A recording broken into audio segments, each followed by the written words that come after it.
할렐루야. 오늘 이 자리에 나오신 여러분들에게 하나님의 은혜와 축복이 함께하기를 주 이름으로 축원합니다. 옆 사람하고 반갑게 웃으시면서 참 잘 오셨습니다. 은혜 받읍시다. 인사하세요.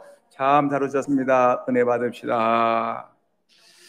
옆 사람을 좀 자세히 보면서 장로님, 권사님, 집사님, 성로님, 아무리 봐도 복덩어리가 틀림이 없으십니다. 인사하세요. 장로님, 아무리 봐도 복덩어리가 틀림이 없으십니다. 이 복덩어리에게 우리가 어떻게 되겠습니까? 사랑하고 축복합니다. 시작. 사랑하고 축복합니다. 아멘. 이 자리에 나오신 우리 복덩어리 성도 여러분, 여러분들을 예수님의 이름으로 사랑하고 축복합니다. 독일 격언을 보면 이런 말이 있습니다. 선물을 보지 말고 선물을 준 사람의 손을 보라 라는 말씀이 있습니다. 이 말은 선물의 그 가격을 따지지 말고 선물 준 사람의 그 마음 정성을 보거라 라는 유명한 말입니다. 여러분, 이 세상의 모든 만물을 바라볼 때도 마찬가지입니다. 하나님이 이 세상의 모든 만물을 만드셨습니다. 근데 이 만물을 바라보면서 여러분들 중요한 것은 만물의 겉모습만 바라보는 것이 아니라 이 만물을 만드셨던 하나님의 그 따뜻한 손길을 바라보라는 것입니다. 만물 속에서 일하시는 하나님, 또 우리에게 좋은 것을 주시려고 몸부림치시는 그 하나님, 그 하나님을 바라보게 되면 하나님께 감사할 수밖에 없다는 것입니다.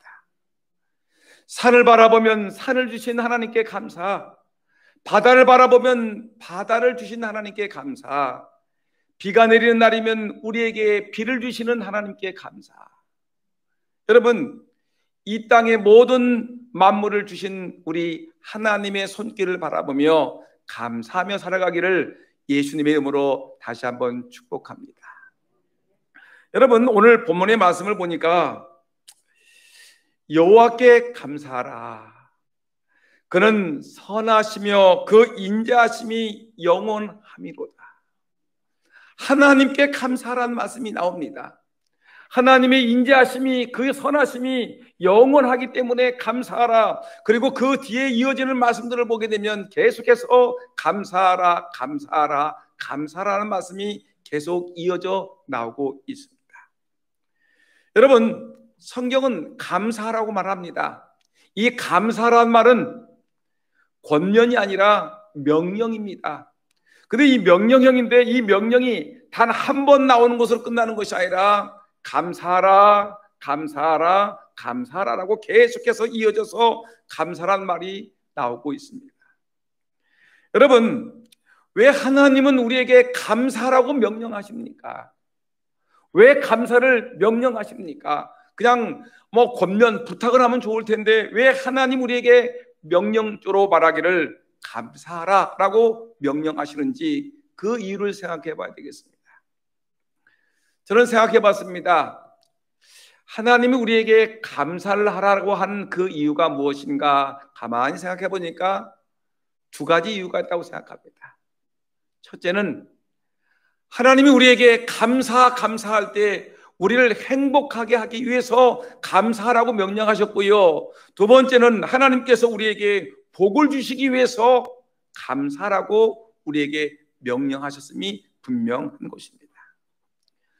여러분, 이 세상에는 여러 종교들이 있는데 다른 종교의 경전, 이 불경이라든가 또는 몰몬경이라든가 세상에 이런 종교의 책들을 보게 되면 감사라는 말이 별로 나오지 않습니다. 근데 성경은 이 감사란 말이 감사란 말이 유독 많이 나옵니다. 그래서 기독교는 감사의 종교라고 얘기하고 성경을 감사의 경전이라고 얘기하는 분들이 많이 있습니다. 성경은 감사라는 단어가 무려 176회나 나오고 있습니다. 여호와께 감사하라. 범사에 감사하라. 하나님께, 신실하신 하나님께 감사하라. 선하신 하나님, 인자하신 하나님께 감사하라. 감사란 말이 계속 이어져 나오고 있는 것입니다. 그래, 우리는 그 말씀에 아멘하고 순종하는 우리들은 감사할 수밖에 없지요. 여러분, 감사란 말은 그 원초적인 의미를 보게 되면 은혜를 받은 자가 은혜를 베풀어 주신 자에게 고마움을 보답하는 뜻으로 마음과 행동, 그리고 우리의 입술로 감사합니다라는 감사를 표현하는 것을 우리는 이거를 감사라고 얘기하는 것입니다. 표현을 해야 됩니다. 은혜 받았으면, 도움을 받았으면, 사랑을 받았으면 내 마음 속에서 또 내 삶의 행동 속에서 내 입술로 감사, 그 은혜를 베푼 것에 대해서 우리가 감사의 표현이 있어야 된다는 것입니다. 시편 116편 12절에 이렇게 얘기했습니다. 내게 주신 모든 은혜를 내가 여호와께 무엇으로 보답할까? 보세요. 내게 주신 모든 은혜, 하나님이 내게 은혜를 주었지요. 은혜 받았으면 이 하나님의 백성들은 그 은혜 받았으니 내가 그 주님께 무엇으로 보답할까? 무엇으로 보답할까라는 이런 마음이 있을 때, 이것이 내가 주의 은혜를 받았으니 은혜 받은 자의 모습으로 내가 주를 위해서 무엇으로 보답할까라는 이 보답하려고 하는 이 마음 자세가 감사의 시작이고, 은혜를 주신 분이 누구인가를 알게 되게 되면 우리는 그 하나님께 감사하지 않을 수가 없다라는 것입니다. 여러분, 유명한 존 템플턴이라는 학자가 있습니다. 이분이 열정이라는 책을 썼습니다. 근데 그 책을 읽어보게 되면 감사의 생활을 실천하는 세 가지 방법이 나옵니다. 감사를 실천하는 세 가지 방법이 뭘까? 첫 번째가 감사할 대상을 찾아서 칭찬하고 감사의 마음을 전하라. 내가 누구에게 감사할 건가? 하나님께 감사할 것인가? 내 부모님께 감사할 것인가? 내 이웃에게 감사할 것인가? 감사의 대상을 찾고, 그리고 그분에게 가서 그분께 칭찬하고 그분께 영광 돌리면서 감사의 마음을 전하라. 이거 첫 번째입니다. 두 번째로는 내가 소원하는 일이 있습니다. 소원한 일이 실제로 일어나지 않았습니다. 그래도 소원한 일이 실제로 일어나지는 않았지만 일어나기 전에 미리 감사하라. 우리 교회가 예배당을 헌당하려고 작정하고 소원하고 기도하고 있습니다. 그런데 아직도 헌당은 되지 않았지만 뭐 하는 거죠? 하나님, 헌당하게 하셔서 감사합니다. 제가 예전이 아니죠. 오래전에 제가 딸 둘이 있었습니다. 근데 저희 집사람이 아들 낳기를 소원했습니다.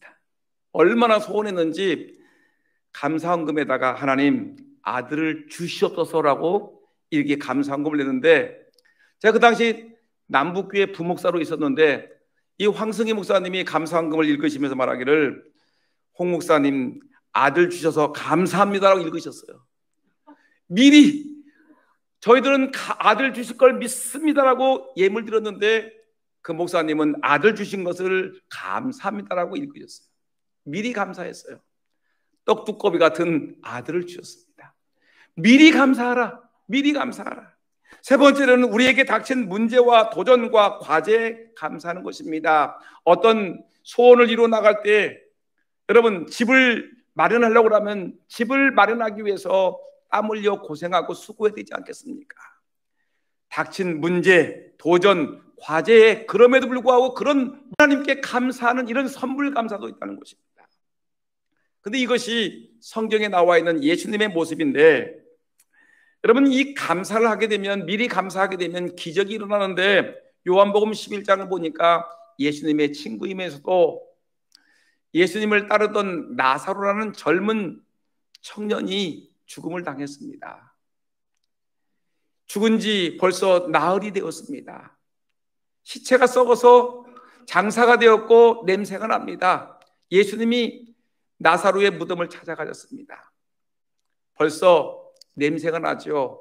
예수님은 사람들에게 이 무덤에 막아놓았던 돌을 옮겨 놓으라고 명령을 하십니다. 그리고 예수님께서 이 나사로의 시신을 바라보면서 하나님께 기도합니다. 돌을 옮겨 놓으니 예수께서 눈을 들어 우러러보시고 이르시되 아버지여 내 말을 들으신 것을 감사하나이다. 아버지여 내 말을 들으신 것을 감사하나이다.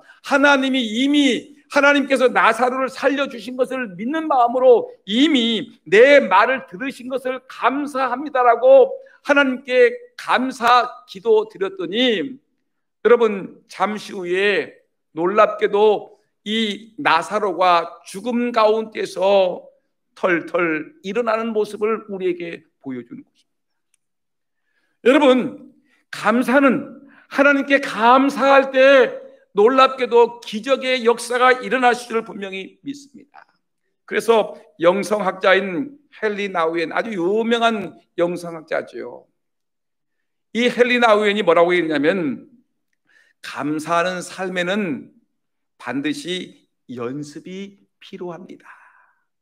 연습을 해야 되는 것입니다. 우리의 삶이 너무 감사가 없으니까 메말라 있고 딱딱하고 사람들이 모든 것에 감사하지 못하고 불평과 원망과 투덜거림이 많으니까 이 학자는 말하기를, 감사하는 삶이 우리에게 필요한데 감사하는 삶을 살기 위해서는 우리에게는 연습이 꼭 필요하다고 말씀하고 있는 것입니다. 그러면 사랑하는 성도님들, 그러면 우리가 어떻게 감사를 할 수 있습니까? 감사할 수 있는 방법이 무엇일까? 어떻게 감사를 연습할까? 그 연습을 하기 위해서 우리가 기억해야 될 것은 뭐냐면, 가장 먼저 내 삶을 감사의 말씀들로 무장하는 것이 매우 중요합니다. 여러분, 오늘 본문 말씀 보니까 여호와께 감사하라, 그 인자하심이 크신 그 사랑하심이 크니 영원하기 때문에 감사라고 얘기했죠. 하나님 말씀이 감사라는 것입니다. 데살로니가 5장 18절 말씀 보니까 범사에 감사하라, 항상 기뻐하고 쉬지 말고 기도하고 범사에 감사하라. 이것이 우리를 향하신 그리스도 예수 안에 우리를 향하신 하나님의 뜻이라는 것입니다. 여러분, 이렇게 하나님의 말씀이 우리에게 분명히 감사라고 말씀하셨기 때문에, 여러분, 이 말씀에서 우리가 느끼는 것은 모든 환경 속에서 우리가 감사할 수 있다는 것입니다. 말씀을 붙들고 살게 되면, 말씀이 나를 붙잡아 주게 되면 우리는 얼마든지 감사하는 삶을 살 수가 있습니다. 여러분, 사람이 선을 쌓으면 선한 일이 이루어지고요, 악을 쌓으면 악한 결과가 나타나게 됩니다. 더군다나 우리가 세상에서 사랑을 쌓게 되면 사랑의 열매가 나타나게 되고요, 우리가 날마다 삶 속에서 감사합니다, 감사를 쌓게 되면 감사할 일이 벌어지게 되는 것입니다. 그 때문에 이 범사란 말이 뭐예요? 헬라어를 보게 되면 엔판테라는 이 말을 쓰게 되는데, 이 범사란 말은 어떤 말이냐면 모든 상황, 모든 환경에서 감사라는 것입니다. 여러분, 우리가 살아가면서 이 땅에서 좋은 일만 일어나는 것이 아니죠. 매사가 좋은 일만, 기쁜 일만, 행복한 일만 벌어지는 것이 아니라 때로는 우리를 슬프게 하고 우리를 아프게 하고 우리 마음을 속상하게 하고 우리를 괴롭히는 일들이 얼마든지 있지만, 그럼에도 불구하고 그런 환경에서도 좋은 일에도 감사, 어려운 환경에도 감사, 범사에 감사라고 우리에게 분명히 주님이 말씀하고 있습니다. 여호와의 인자하심이, 여호와의 사랑이 크시기 때문에 우리에게 감사하라고 명령하고 있는 것입니다. 우리가 결혼식을 참여하게 되면 그 주례하시는 목사님이나 주례자가 뭐라고 얘기를 하냐면, 신랑 신부를 앞에 놓고 신랑과 신부에게 오른손을 들게 하고 서약을 하게 됩니다. 신랑, 기쁠 때나 슬플 때나 부유할 때나 가난할 때나 건강할 때나 병들 때나 젊어서나 늙어서나 남편을 사랑하겠습니까? 라고 묻지 않습니까? 그러면 큰 소리로 예라고 대답을 하죠. 만약에 작은 소리로 하게 되면 주례는 분명히 저 같으면 더 크게 하라고 얘기합니다. 더 크게 하세요, 더 크게, 저 뒤에 들리십니까? 해가지고 하면서 뭐냐면 이 분명하게 어떤 환경과 여건에서도 남편은 아내를 사랑하고 아내는 남편을 사랑할 것입니까? 묻습니다. 여러분, 사랑도 진정한 사랑이라는 것은 어떤 환경에서도 사랑하듯이 감사도 마찬가지입니다. 우리 감사도 어떤 환경에서도 어떤 어려움 속에서도 여러분 감사하는 것이 성도의 마땅한 본분인 것입니다. 왜냐? 성경에서 우리에게 말씀하기를 범사에 감사하라고 명령했기 때문에, 감사하라고 하나님이 명령했기 때문에 우리는 그럼에도 불구하고, 어려운 환경에도 불구하고, 그럼에도 불구하고 우리는 감사하며 살아가는 것입니다. 여러분, 어느 곳에 가든지 선교사님들이 참 고생을 많이 합니다. 오늘 이 자리도 보니까 캄보디아로 파송될 선교사님이 한번 오셨는데, 여러분, 선교사님들은 참 고생을 많이 하십니다. 희생이 많으십니다. 벨기에 출신의 성자 다미양이라는 분이 계시는데, 이 다미양이라는 사람은 지금은 유명한 관광지가 됐지만 하와이 모로카이 선교사로 파송이 되었습니다.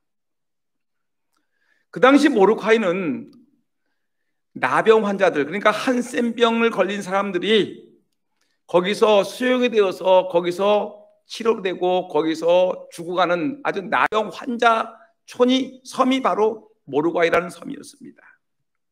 그런데 다미양이 그곳에 선교사로 파송이 되어서 이 나병 환자들에게 예수 그리스도가 우리의 구세주다, 그리고 예수님의 사랑을 전했습니다. 예수님의 말씀을 전했습니다. 예수님의 그 따뜻한 그 은혜와 사랑을 이 사람들에게 막 퍼부어주었습니다. 그런데 이 사람들이 도저히 예수 그리스도를 영접하지 아니하고 감사하지 못하고 늘 불평하고 원망하고 있는 것입니다. 그런데 어느 날 어떤 한센병 환자를 찾아가서 아주 열심히 복음을 전하면서 원망하지 말고 감사하며 살아갑시다 라고 얘기했더니 이 환자가 말하기 이렇게 얘기합니다. 선교사님, 당신이 어떤 분인지는 잘 알지 못하는데 당신도 우리와 같이 한센병에 걸려 보십시오. 눈이 빠지고 손가락이 떨어지고 귀가 떨어지고 입이 떨어지고 코가 떨어지는 이런 상황을 당신도 겪어보십시오. 그러면 감사가 나오겠습니까? 라고 투덜거리는 겁니다. 당신도 눈이 떨어져 보십시오. 손마디가 떨어져 나가 보십시오. 코가 떨어져서 콧구멍만 나와 보십시오. 그러면 감사가 나오겠습니까? 라고 이 사람이 투덜거리는 겁니다. 이 말을 듣고 다미양 선교사는 충격을 받았습니다. 내가 이 사람들과 같이 한센병에 문둥병에 걸리지 않았더니 내가 이 사람들의 입장을 제대로 모르는구나.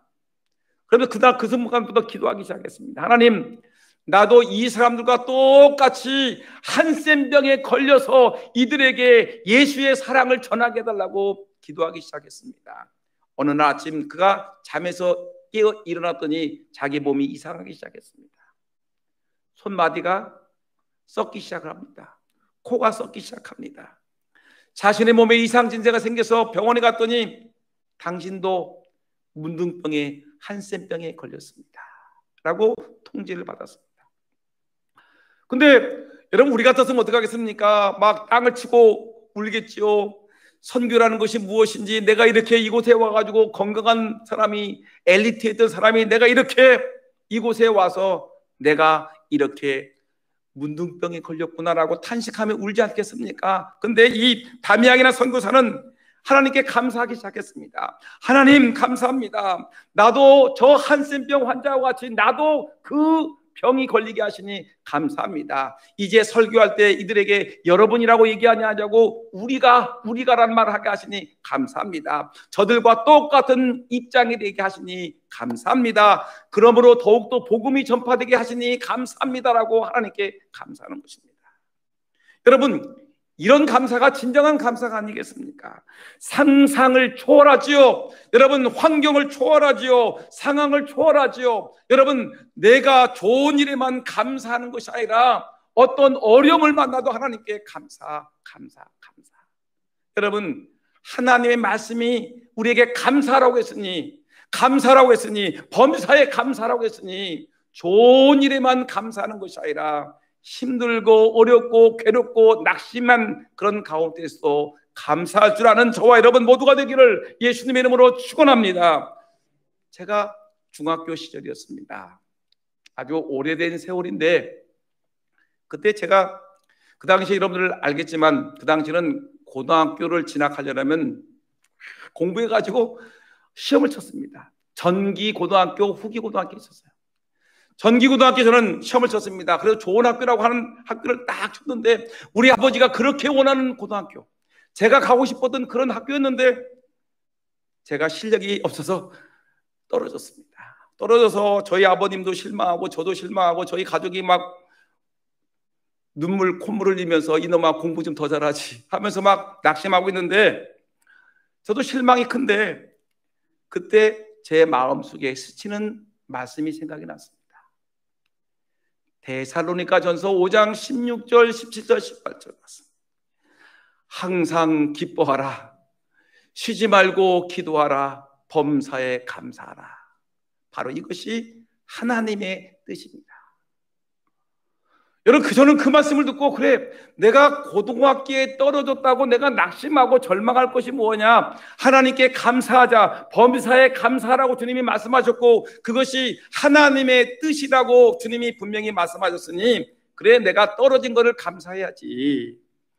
제가 가진 용돈을 다 뒤졌습니다. 책에 몰래 숨겨놓은 책과 돈까지 다 꺼내가지고 주머니 다 털어서 하나님께, 하나님, 고등학교 진학시험에 떨어지게 하시니 감사합니다. 더 좋은 길로 인도할 줄 믿습니다라고 하나님께 감사헌금을 드렸습니다. 떨어져서 감사. 근데 이 강대상에서 제 이 감사헌금 봉투를 읽으시던 우리 담임 목사님께서, 당시 담임 목사님께서 저의 감사 이 봉투를 읽으시면서 감동이 되셨는지, 얼마나 축복 기도를 해주시는지, 그 이후부터 저는 이렇게 복을 받고 살고 있습니다.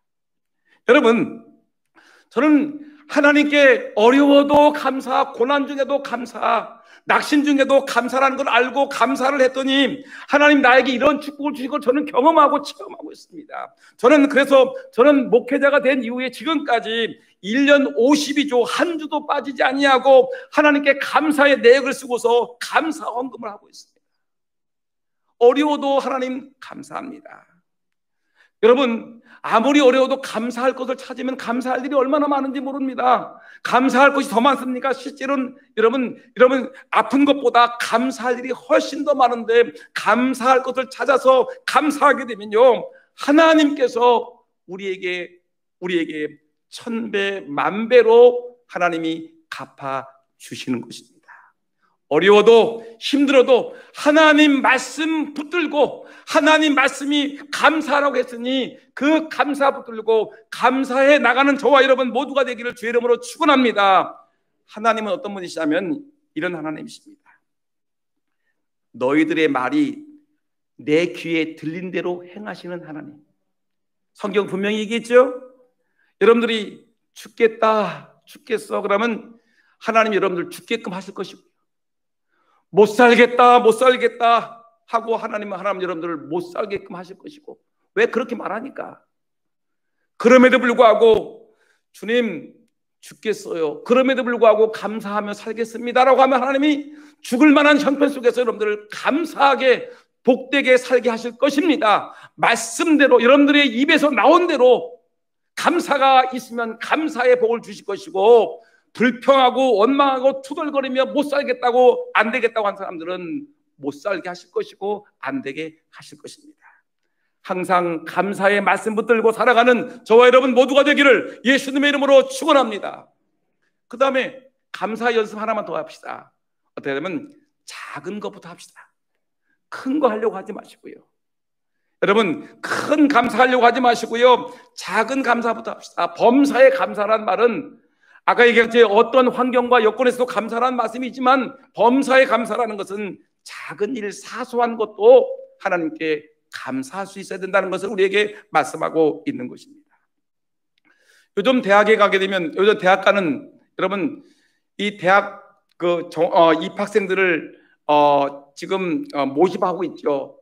그래서 수시 모집 중에 있습니다. 우리 교회 학생들 중에서도 또 저의 조카도 지금 대학 입시를 앞두고 지금 애를 쓰고 있습니다.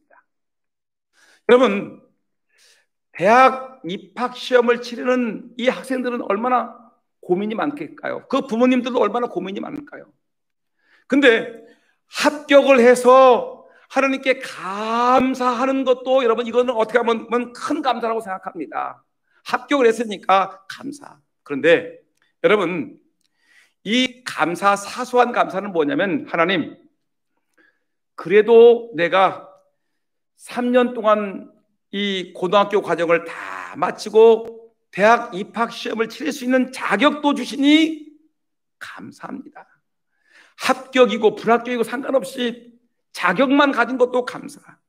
아프지 않고 시험장에 가서 시험을 치는 것만 해도 하나님 감사합니다. 감사합니다. 여러분 시편 136편을 보게 되면 거창한 감사가 많이 나오는데, 지혜로 하늘을 지으신 이에게 감사하라, 땅을 물 위에 펴신 이에게 감사하라, 애굽의 장자를 치신 이에게 감사하라, 홍해를 가르신 이에게 감사하라. 하늘을 만드신, 땅을 지으신, 바다를 가르시고 홍해를 가르시고 애굽의 장자를 치신 이에게 감사하라. 이것은 엄청나게 큰 감사예요. 우리가 경험해보지 못했던 감사예요. 근데 여러분 이런 감사는 하지 못하더라도 우리는 작고 소박한 감사가 있지 않겠습니까? 아침에 일어나니 하나님 내가 죽지 않고 새 생명을 주시니 하나님 감사합니다. 아침밥을 주시니 감사하고, 가족을 주시니 감사하고, 친구를 주시니 감사하고, 나에게 건강을 주어서 이렇게 예배당에 나와서 하나님을 찬송하고 하나님께 기도도 하고 말씀도 듣고 예배드리게 하시니 하나님 그래도 감사합니다. 비를 주시니 감사하고, 햇빛 주시니 감사하고, 바람 주시니 감사하고, 내 이웃과 친구를 주시니 감사합니다. 감사합니다. 여러분 옆에 사람 바라보며 감사, 앞에 사람 바라보며 감사, 우리 교회를 바라보며 감사. 여러분 감사할 일이 얼마나 많습니까? 그래서 위대한 선교사 스탠리 존슨이라는 분이 이렇게 얘기했습니다. 뭐라고 했느냐면, 교양인과 야만인의 차이는 감사할 줄 아느냐 감사할 줄 모르느냐에 있다는 것입니다. 여러분들이 김치를 정성껏 담궈줬어요. 어떤 이웃, 불쌍한 이웃이 있어서 그 사람에게 정성껏 김치를 담궈줬더니 그 사람이 무뚝뚝하게 그냥 눈만 껌뻑껌뻑거리고 김치를 받았어요. 야만인, 못된 인간이에요. 근데 내가 작은 것이지만 선물을 탁 줬더니 막 머리를 숙여가면서 감사합니다, 고맙습니다, 당신 최고야 하면서 감사를 표현한 사람은 교양인이에요. 여러분들은 교양인입니까? 돼지 같은 야만인입니까? 여러분 보세요. 이런 예가 있어요. 우리 사람이 일부 예배를 드리고서 설교가 왜 이렇게 딱딱합니까? 고치세요. 그래가지고 고쳤습니다. 뭐라고 그러냐면, 예화를 보니까 어떤 농부가 있었어요. 농부가 있었는데 한 유명한 지식인이 있었습니다. 지식인이 초청을 했어요. 초청을 했는데 뭐라고 초청했냐면, 오늘 저희 집에 오셔서 저녁 식사를 합시다. 그래서 몇몇 사람들이 그 유명한 지식인의 집에 가서 아주 막 웅장한 응접실에서 차를 마시면서 대화를 하다가 맛있는 산의 진미가 있는 식탁을 가게 되었습니다. 갔는데 이 식탁을 맞이한 농부가 산의 진미를 맛보니까 얼마나 좋습니까? 그래서 머리를 탁 숙이고 하나님께 감사했습니다. 하나님 감사합니다. 이렇게 귀한 음식을 주시니 감사합니다. 좋은 이웃을 주셔서 감사합니다. 그러면서 기도를 하고 이웃에게, 그 식탁을 차려준 주인에게 감사 인사를 드렸습니다. 그랬더니 이 지식인이 뭐라고 하냐면 이렇게 얘기합니다. 아니, 지금도 식탁 앞에서 하나님께 감사 기도하는 사람이 있습니까? 18세기의 유물은 이제 끝내야지요. 그러면서 자기는 기도하지 아니하고 밥을 먹습니다. 그랬더니 이 농부가 그 모습을 바라보면서 기가 차서, 우리 집에도 당신과 같은 사람이 몇몇 있습니까? 있습니다. 그러더니 그래요? 기쁜 표정으로 우리 집에도 그러면 당신 집에 대학을 다니는 그 아들, 딸들이, 자제분들이 이렇게 기도하지 않냐고 밥을 먹습니까? 라고 했더니 아니요. 우리 집에 키우는 돼지 몇 마리가 있는데 이 돼지놈들은 주인이 밥을 줘도 감사하지 않냐고 꿀꿀거리며 처먹습니다. 여러분, 감사하지 못하고 식사하는 분들, 돼지와 같은 야만인입니다. 남들에게 선물을 받았죠. 고추 선물을 받았습니까? 배추 선물을 받았습니까? 여러분, 자그마한 선물을 받았습니까? 감사하지 못하고 넙죽넙죽 받기는 좋아하지만 감사할 줄 모르는 사람들은 말하기를 야만인이다. 그러나 하나 어떤 선물을 받았든지 간에 감사하고 고맙습니다라는 사람들은 교양인이라는 것입니다. 이 사람들은 교양인의 수준을 넘어서서 하나님의 진정한 백성인 줄 분명히 믿습니다. 여러분, 이제 저는 말씀을 마치려고 합니다. 유명한 스펄전 목사님이 이렇게 얘기를 했습니다. 한 자루의 촛불을 인하여 감사하는 자에게는 별빛을 주시고 별빛을 인하여 감사하는 자에게는 달빛을 주시고 달빛을 인하여 감사하는 자에게는 햇빛을 주시고 햇빛을 인하여 감사하는 자에게는 햇빛도 필요 없는 천국을 주시느니라. 여러분, 내 옆에 있는 사람 바라보세요. 감사하지요? 우리 교회를 바라보세요. 감사하지요? 여러분, 정말로 예수 그리스도의 은혜를 생각해 보세요. 감사하지요? 나 같은 죄인, 나같이 영원한 지옥에 떨어질 수밖에 없는 나 같은 죄인을 예수 그리스도의 은혜로 내가 구원받았으니 감사하지요. 내가 하나님의 이름을 부르고 그분을 찬송하고 그분께 영광 돌리고 그분 앞에 나와 머리 숙여 기도하고요, 그분이 주시는 은혜를 받고요, 천국 백성 되었으니 감사하지요. 여러분, 우리가 눈만 뜨면 감사할 것밖에 없습니다. 불평거리가 보입니까? 아니죠. 우리는 감사할 것만 바라보며 하나님 감사합니다. 하나님 또 감사합니다. 하나님 감사할 일이 이렇게 많은지요. 감사하며 살아가는 저와 여러분 모두가 되기를 예수님의 이름으로 축복합니다. 기도하겠습니다.